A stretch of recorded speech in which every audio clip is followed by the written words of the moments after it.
We are drifters in an infinite universe. Our existence is fathomlessly terrifying, for we are but specks of consciousness floating around space in a tiny ball of water among endless stars. Trillions of years have led up to this point in our lives right now, and billions of humans have come before and will come after us. And in this extreme existential dread, how do we stem the flow of the cosmic wave crashing down upon us that we call time? Let's take a step back here. I'm not here to scare you or bore you with existential ramblings. I'm here to talk about what we as humans have decided to do in the face of this overwhelming nihilistic dread. The way that we can invite a speck of significance into our lives. Yes, a central thread that drives and ties our meaningless lives together. Politics. Ooh, yeah, politics. It's a bit of a stretch, right?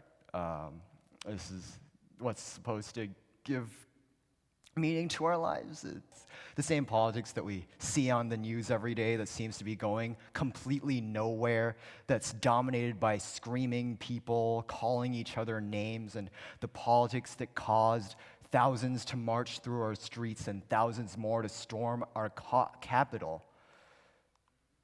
And the politics that led to the ineffectual decision-making and pandemic response that's been one of the worst in our country's history. And the politics that continues to create a hostile ideological divide that splits this country apart.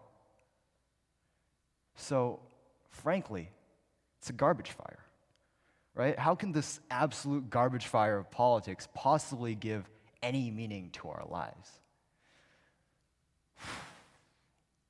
Let's stay on this slide for a bit. This is honestly better than any of the other images I've shown so far, so it's comforting.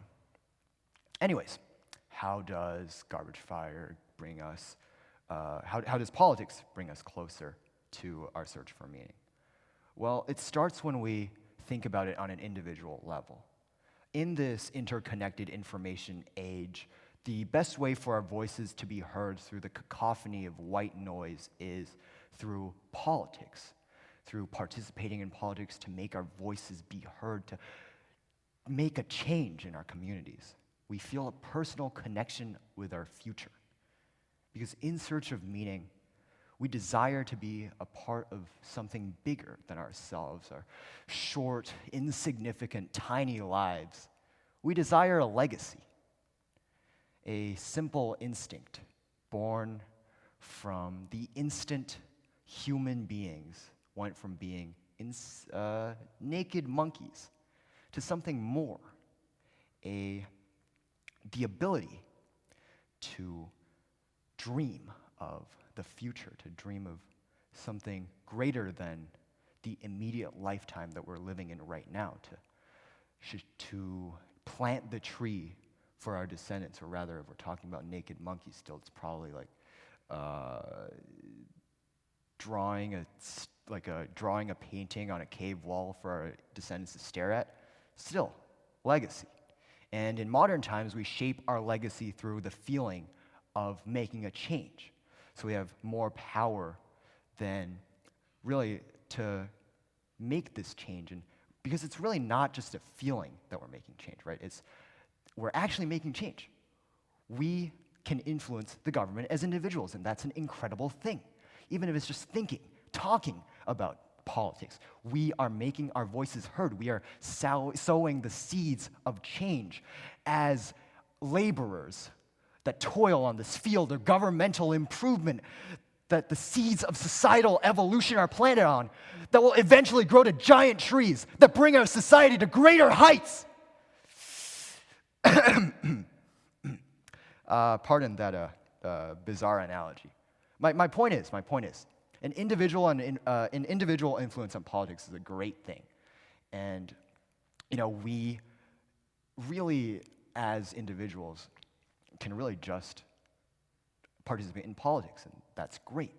But when we get swept up in a movement, when we get generalized into a partisan system as our country does so, grouping our ideologies into a partisan generalization of Democrat or Republican, when we do so, we lose the nuance in our ideologies. We lose the individuality of our beliefs. We become engulfed by the collective, a mere part of a whole, a mere component of the great masses of partisan will. And this is the trap of partisanship. See what I did there? That's the title of my talk. I don't know if any of you guys read the program, but that's the title of my talk. So that's pretty cool, right? Right. So this trap is sprung from the provocative nature of our media, as well as the inherent deference our society has to and gives to demagoguery and tribalism. And what exactly do I mean by that? Well, first of all, let's talk about how our political system forms a culture of radicalization and hostility. And essentially, the main point of this segment is how the age of information creates a partisan divide. So, as a country, and really as a world at large, we rely heavily on media, whether it be that social media or television, as a source of both information and entertainment. Whether you're young or old, browsing social media or watching the news makes politics so accessible. But that's not all that media does. Media has to be entertaining. Media needs to attract people. The media wants to keep people watching, keep people clicking, keep people trapped in this cycle of capitalist consumption. That's a different issue. Anyways, in the competitive information market, news outlets tend to keep sensationalizing things to try and draw in viewers, because that's what they need to do to stay afloat. And to do that, let's take a look at some examples. So, for example, media outlets like CNN and Fox News use sensationalism to twist narratives into a partisan framework. And by doing so, they make huge sums of money, because they keep their viewers enraged at the opposite side, whatever that may be. It's really up for them to define. But by doing so, they make so much money, because as a species, we love to get angry. We love to build our outrage and feel part of an outrage movement. And by feeding into this outrage, the media keeps viewership high, and at the small cost of what? Breaking our country in half? And really, these intertwining threads of entertainment and news begins to split our country into two sides, begins to make people emphasize putting down others over improving or educating themselves on their own beliefs. And it's an incredibly dangerous cycle. We'll talk a little bit more on this later if I can remember to talk about it, that is. But first, let's talk about everyone's favorite pastime, social media. And social media quite literally feeds into this cycle of confounding entertainment with news. So a couple months back now, along with a couple of friends, as part of our club, DA Opened, email me for more information, by the way. Anyways, we sent out a survey to our entire school about the types of information and the types of sources that people get their news from. And shockingly, the second most popular choice was social media. And for the most part, the people who chose social media as one of their responses didn't choose any of the other sources either. So their lives were basically completely dominated by social media as their only form, really, of staying connected. And that just goes to show how deeply social media has, and how overwhelmingly even, like social media has embedded itself into our lives, controlling what we see through their algorithms, whether it's TikTok's For You page, or Reddit's customized feed, or YouTube's recommended videos. They're all there to pull you deeper into the rabbit hole of partisanship. They create echo chambers, filter bubbles, other big words that have horrible implications.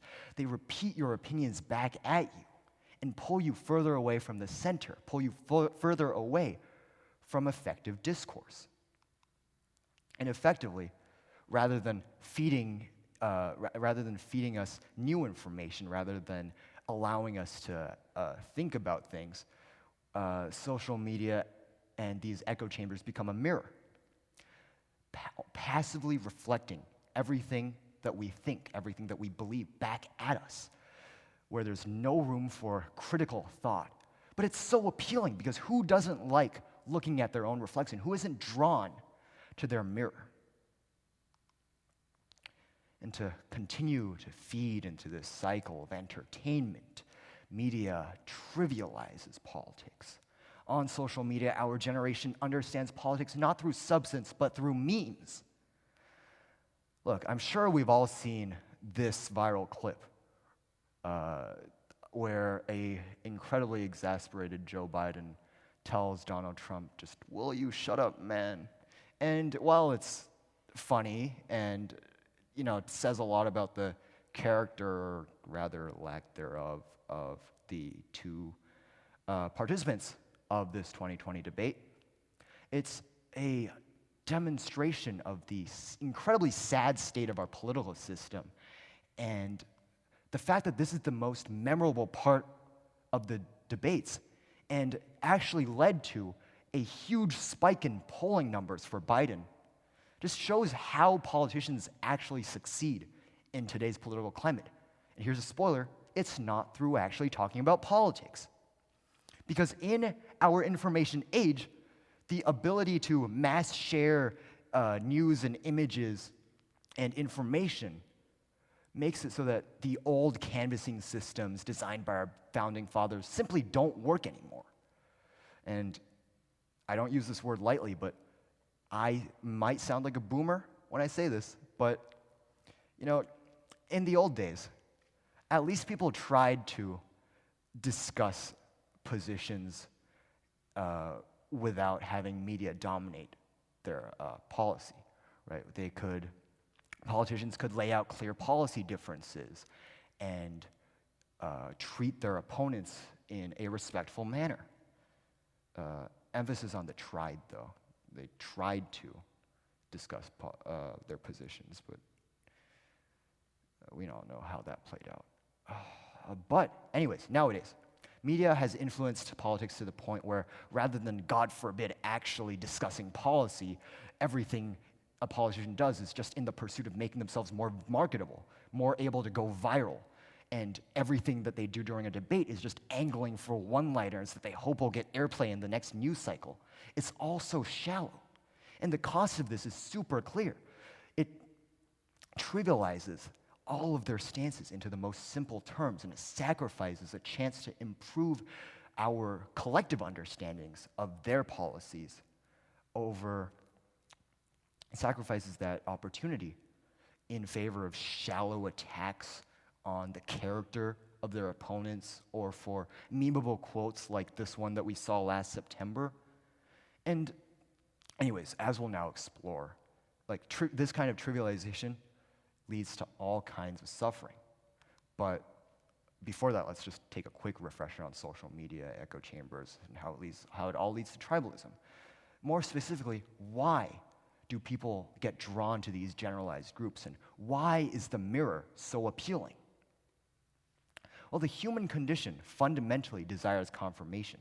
Social media preys on this. It makes it so easy to get caught up in our ideologies, because in this isolated era, we desire a group, we desire support, and these generalized groups, these online communities, becomes one of the only ways we can be supported by a collective who thinks the same as us, who supports us for our beliefs, and who supports us for who we are as long as we subscribe to the same beliefs that they do. And if they're supporting us for our beliefs, why not make our beliefs who we are so that we can finally be accepted for who we are fully by a community? Why not make our political beliefs the essence of our being? Why not devote ourselves completely to the collective? So, with that burning question just simmering away on this invisible table right here, just set that down there. Let's dig a little deeper at how our society has changed due to the paradigm shift into polarization. And we've touched on this idea of the age of polarization earlier about how we've, when we talked about how election strategies have evolved and how the media has sensationalized events to fit a partisan narrative. But let's explore this a little further. Let's plant the seeds of nonpartisan ideas a little further into your fields of progress, if you will. So, anyways, bad metaphors aside, put simply, when we base our identities on politics, we divide ourselves into the groups, the parties that we subscribe to, and we become dependent on these groups as a proxy to provide meaning into our lives rather than searching for individual meaning as individuals.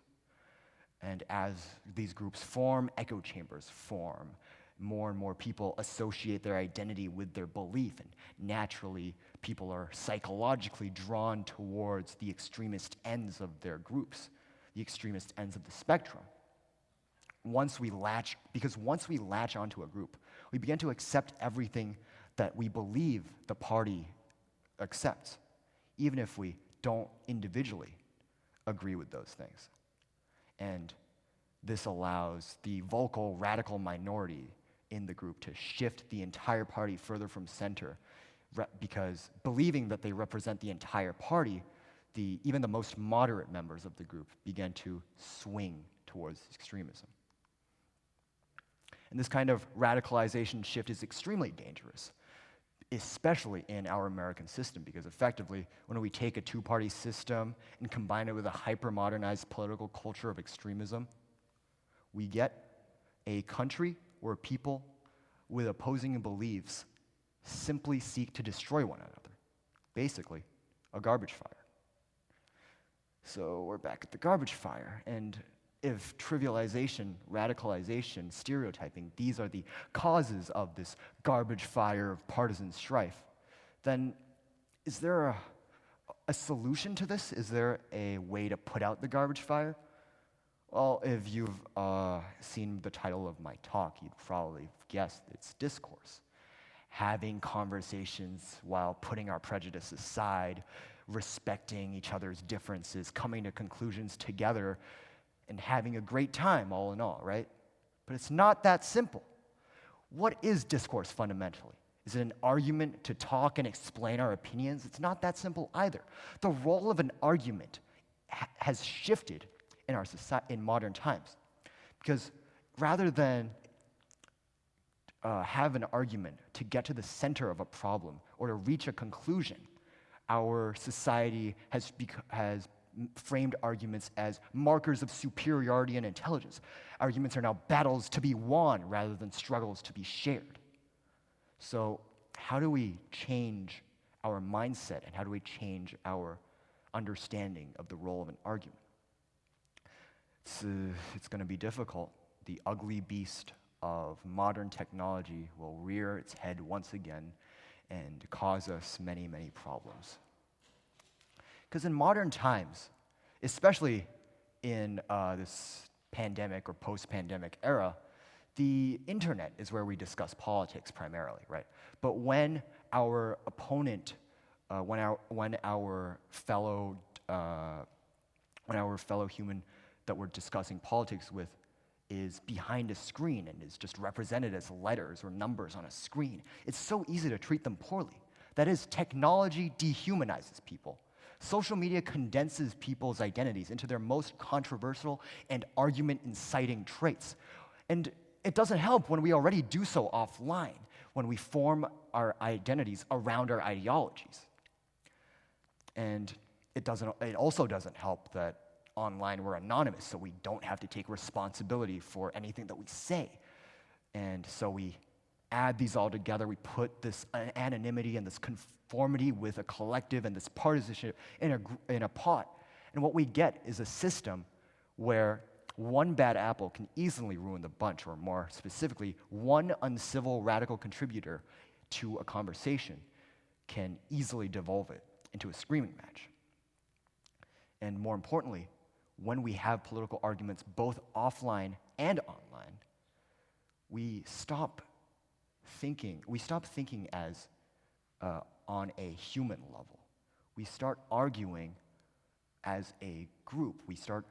As we have political debates, we don't argue for ourselves. We think of ourselves as part of a bigger whole. We start arguing for our ideology rather than for ourselves. And when we attack our opponent, we think we're not attacking the individual, but we're attacking the group. And we don't feel compassion for a group. And when we dehumanize people this way, when we dehumanize the people we argue with, we lose all semblance of civility. We lose all hope of reaching a productive conclusion when we stop looking at our opponents as people. We start throwing insults. We start spewing hate. We start the garbage fire again. And ultimately, I'm not here to tell you to change the system to stop having arguments, because that's impossible. Arguments are important, fundamental, and a fundamental human interaction. And as a self-proclaimed artist, the core of my experience lies within human interaction. How do I make art that makes people resonate with it? How do I make art that people will respond to? How do I interact with the human mind? So, anyways, rather than stopping arguments, I'm here to talk about how to redefine our relationship with discourse. More specifically, how we can have effective conversations about politics without going for each other's throats. Because we can't put out the garbage fire. It's going to be burning eternally.